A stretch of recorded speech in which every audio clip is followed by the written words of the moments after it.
manok. Ayan.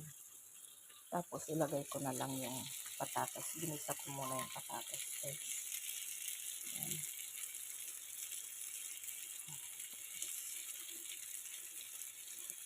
Tapos ilagay ko na lang, mix ko na lang, guys.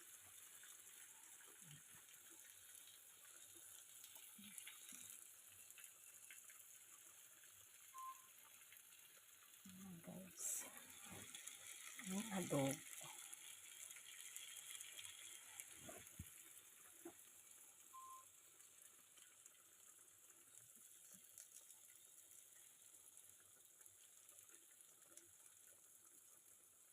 Ayan. Ayan muna, guys.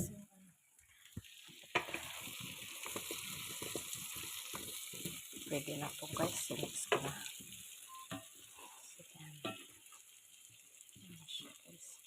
Yung soy sauce ko kasi, guys, light lang siya.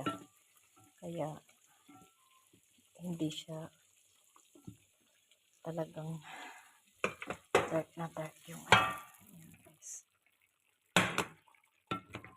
Ito na yung adobo ko, guys. Lutuan ko nga sila ng adobo, guys.